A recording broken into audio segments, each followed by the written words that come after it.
I am louder than the mic. So, this is a very kind of different forum where you all are discussing technologies and I deal with the talent. So, when they asked me to be the keynote speaker in a technology event like this, where all the tech experts have gathered together, I was asking Dr. Sahoo that what should I be speaking about? So he said, you talk from the technology perspective. So I said, actually, I will talk about my experience of building businesses by leveraging emerging technologies. All my life I have spent in technology companies. Like I started in a banking company, which was kind of completely those days online real time, IDBI Bank. Then I worked for PricewaterhouseCoopers. It was a multinational consulting company. They were dealing only with technologies. And then I worked with Wipro. Wipro is all about technologies. And then when I started with the Reliance Retail, the retail company itself was being founded on the foundation of technologies. And then I worked in Jio Infocom. That was absolutely 4G, those days, state of the art. And now I'm multiple businesses. Now we are going for 5G and e-commerce and all that, you know about. So I deal with technologies to understand from the perspective of the talent and the economy. So I thought I will talk about my experiences. So I remember my Wipro days. So in Wipro days, that time, if you all remember, those used to be kind of .com was going Y2K. So all the IT service companies of this country, they used to have the highest market cap in terms of value creation. What you are seeing today, the digital companies. So those days it used to be IT services companies. I remember from 2000 to 2005, Wipro was the highest market cap company in this country, and Mr. Premji was in 2000 June, he was the second richest billionaire in the world. So that time, Bill Gates his net worth was $48 billion, Premji was $37.8 billion, June 2000. And Larry Ellison was something like $37 billion. And Warren Buffett, etc. were much kind of $24 billion. So what you would have seen, all the companies, those who started, the IT companies, one set of companies started sometime like IBM, etc. in 1960s. Some companies like Microsoft, Cisco, Apple, they all started in a range, like between 78 to 82, you'll find those 4 years, most of the companies, IT technology companies, those are product companies as well, they started. And in India, it all started between, like TCS was earlier there. But Wipro, Infosys, all of them started in that same time frame. Wipro started a little earlier, Infosys started a little later, but in the same 80s. So what happened is, that time the emerging technology was kind of application layer of the technologies. And whosoever were doing the products like Microsoft, etc., they were actually productizing applications and then selling it and getting huge value out of that. If you remember in 2000, that time, Microsoft market cap was very high. As you are seeing today, NVIDIA is growing in terms of market cap, few $1 trillion, like fastest. So similarly, those days, Microsoft used to grow actually fastest. And in India, Wipro being an IT service company, TCS was not listed. Infosys was a little kind of younger to Wipro, but almost coming at par with Wipro those days. Wipro had multiple other businesses. And those companies saw the growth. In 2012-14, I remember, McKinsey came with one research paper. They talked about 12 emerging technologies. So that time they talked about AI, machine learning, computer vision, you can put in one block, IoT, 3D printing, advanced robotics. Like that, they listed out 12 technologies, cloud computing, 12 emerging technologies, And they said it will create $30 trillion of value when the global GDP was $70 trillion. You have seen what has happened in last 10 years. You see, world's GDP today is over $100 trillion. And look at where the value has got created. The value has been created. Microsoft struggled after, if you remember, when Steve Ballmer was the CEO of Microsoft, it struggled. Its market cap actually slashed to something like, it was near $1 trillion, slashed to $300, $400 billion. Still it is very high. And then gradually when Satya Nadella took over and then started all the emerging technologies, like he started Azure, the cloud computing, he acquired LinkedIn, he started looking at new frontiers of technologies. Then again Microsoft went back to $3 trillion, nearly $2 to $3 trillion GDP. Apple has always been the most innovative in terms of the products, and they had a combination of hardware and software. And they remained the leader quite some time because of its quality and the market smart in terms of product and the kind of the demand they creates all over the world with the novelty of the product they come up with. In between you saw an era came. So there was an application technology era, then an era came. I remember in Wipro, we used to identify based on Gartner and Forrester report, which are all coming emerging technologies, and we used to start creating COEs. So those days, when Y2K was getting over, what the new business has to start, application development and maintenance was actually our biggest business. And had Wipro been doing application development and maintenance, it would have been a very small company, $200, $300 million company. Then we started that time, I was there in Wipro in 2000, Vivek Paul was the CEO. We started actually 5 COEs, Center of Excellence. That time it was a kind of package implementation, which now looks trivial and getting redundant. SAP, PeopleSoft, Oracle. I2, if you remember, supply chain. Siebel, if you remember, CRM, which eventually got merged to one or other company, and it got bundled, and those who survived, they took away the weaker ones or they acquired those companies. So that time the value got created out of those 5, and Wipro became multi-billion-dollar because of adapting those 5 technologies. Another era came in 2008-9 when Facebook started. If you remember, that was an era of SMARTs, social media, mobility, analytics, cloud computing, and security. So that time, whosoever entered into any of these 5, they became actually grew the fastest. So Facebook, again, another aspect came is mobility. So Facebook, if you remember, gave a slogan, mobile first, in 2007-8, that period. Even that time, I remember Flipkart guys, founders gave a slogan, mobile first. So whosoever got into mobile, they grew actually fastest. But the mobile connectivity was not as strong as it is today, and thanks to Jio. So Jio made actually mobile the strongest kind of in terms of usages because of the broadband. What I'm essentially trying to talk about is, in every 5, 7, 8 years, now a newer technology is emerging, and 2014 when McKinsey talked about those 12 technologies, whichever company, it's not that McKinsey talks or others adopted, they're all working on that, but McKinsey put it all together, which 12 technologies will create actually $30 trillion GDP. And if you see today, whosoever has been most benefited are the companies, those who adopted those technologies. So today, going forward, what are the technologies that we should all think about, talk about, that will create actually disproportionate value as against going at the maintenance mode. Now, many newer technologies are coming about, like say people have started talking about quantum computing. So what will quantum computing do? What will quantum solutions do? Like a gentleman was talking about cyber attack.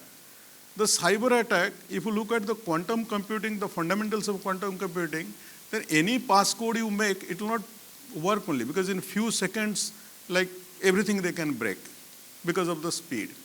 Now, what should be the safeguard? What should be now the new safeguard in terms of the security, in terms of your the new paradigm coming, automation is coming. Many people are talking about, the open AI guys, that you don't need any longer software engineers. Software engineers are the largest community, more so from India. India became actually last 20 years most benefited because of IT services companies.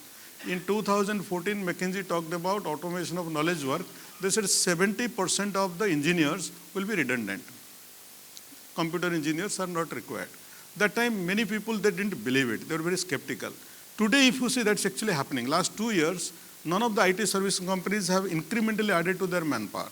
We used to, those days, if you could add more manpower, you could get more revenue, more profit, and your market cap was going up. Today, if you acquire more manpower, your cost is going up, revenue is not going up, and your market cap is going down. Today, the success lies in how somebody was talking, I was reading an article today in the morning, that one person, one IT engineer can do 30 engineers kind of volume of coding by leveraging all this ChatGPT, OpenAI, whatever are talking about the AI automation because of AI. So I was telling our team today, I said, what we should now do is hire engineers of that kind who can actually learn faster, leverage AI, and give you productivity of 30 engineers. So what will happen? The value will get created for the people who take superior engineers, equip them with all these tools, and do faster work. But what will happen to the society on the other hand? The engineers, those who are not so smart, they will start kind of losing their jobs. So it is creating both in terms of companies, businesses, it creates very disproportionate value. But in case of societal structure, socioeconomic aspects, one has to look at what happens to this large unemployed mass of people. So those are the aspects also should be looked into. Essentially, I actually keep I have seen it generally the pattern, every December, January, you will see MIT will first list its emerging technologies. And then somebody like McKinsey will talk about how these emerging technologies will create value every year. They will create disproportionate value.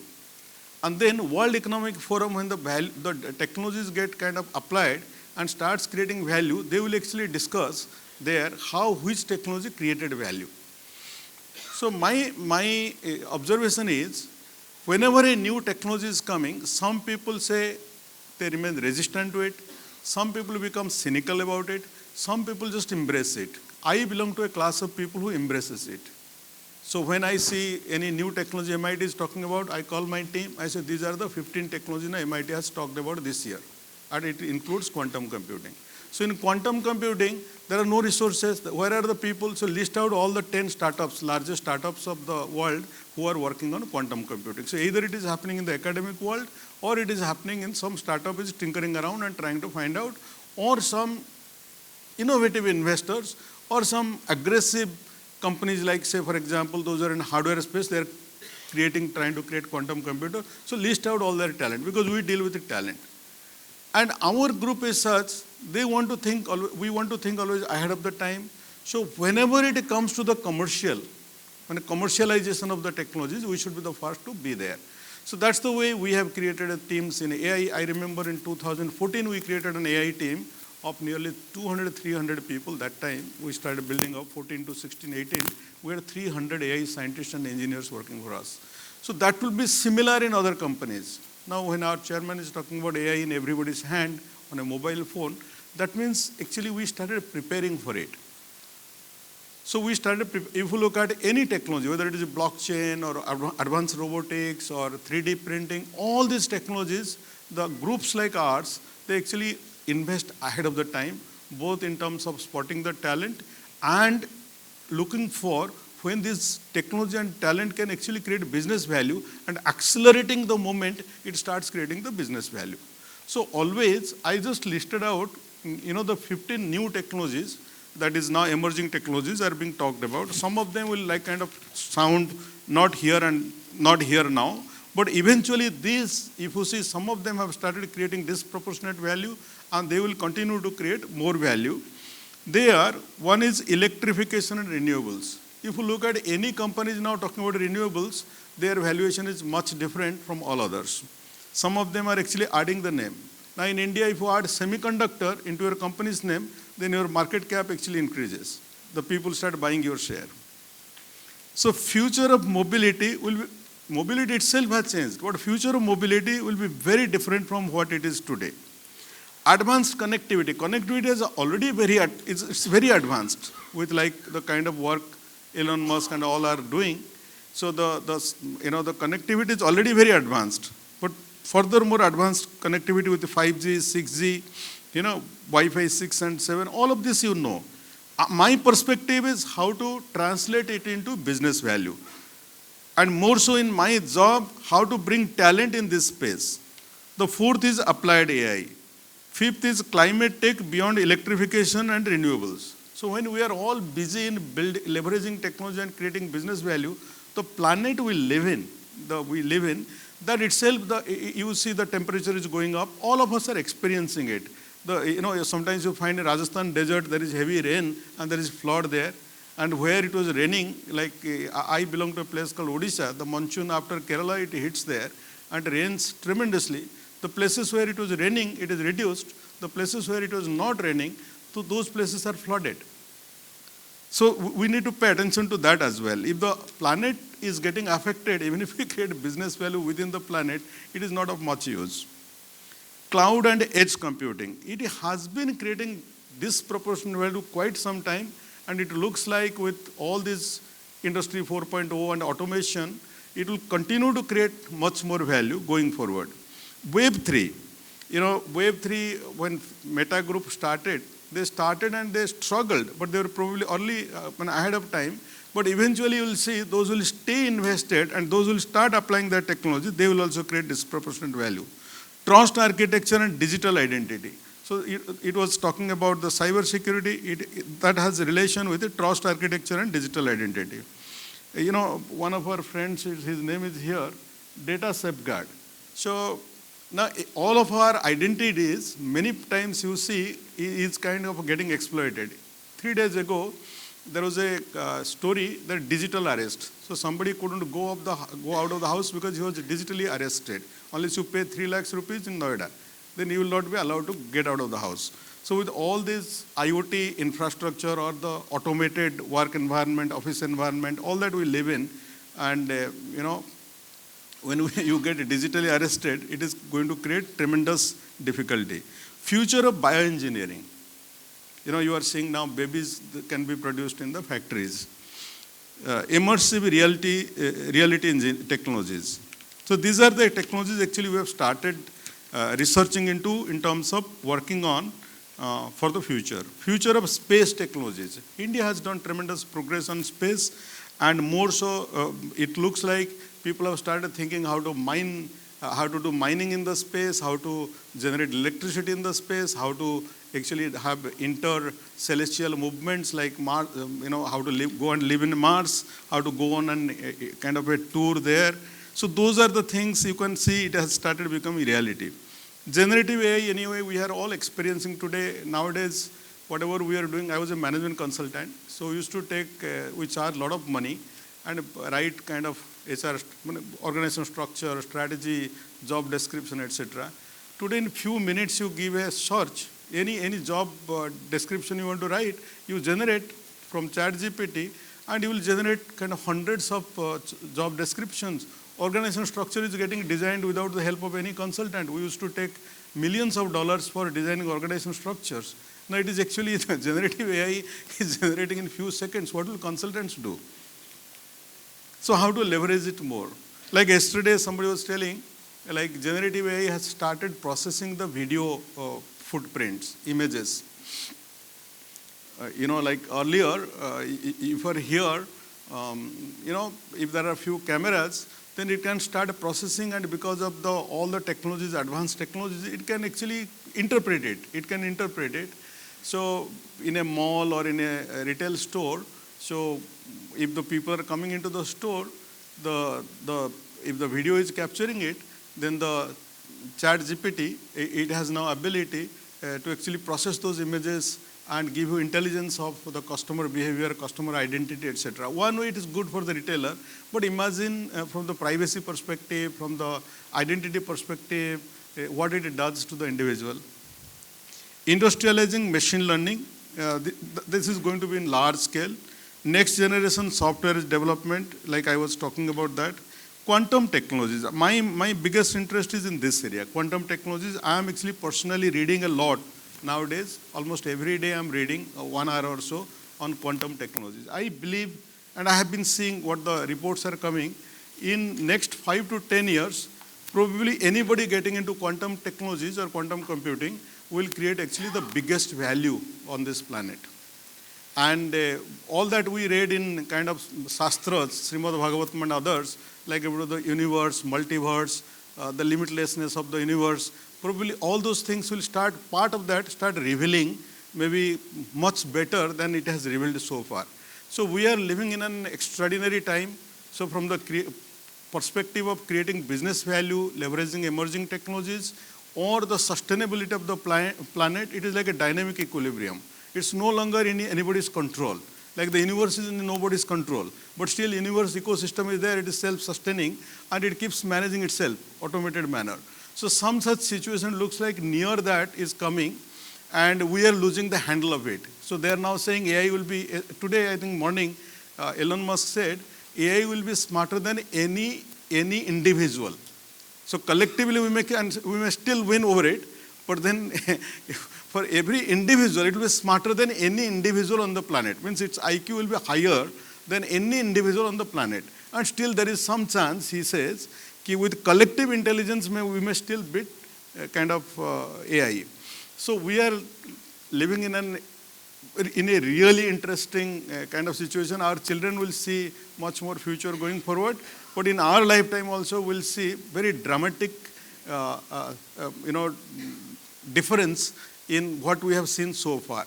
So I always, all my career I grew because of trying to understand and applying emerging technologies, not as a technologist, but in terms of building organizations around emerging technologies. So they called me, Dr. Sahoo called me. I told him, like, look, I can share only my experiences as a student of technologies from the talent perspective and how it gives economic outcome, but I am not actually a technologist. Thank you all so much. So, if you look at 10 biggest startups of the world in last 20 years, 2 of them are actually from our country, and those 2 are, one is Reliance Retail. I'm the first employee of Reliance Retail, and second is Jio Infocom, Jio. There also I'm the first employee. So both these startups are actually 2 largest startups of the world, but most value accretive startups of the world. Thank you.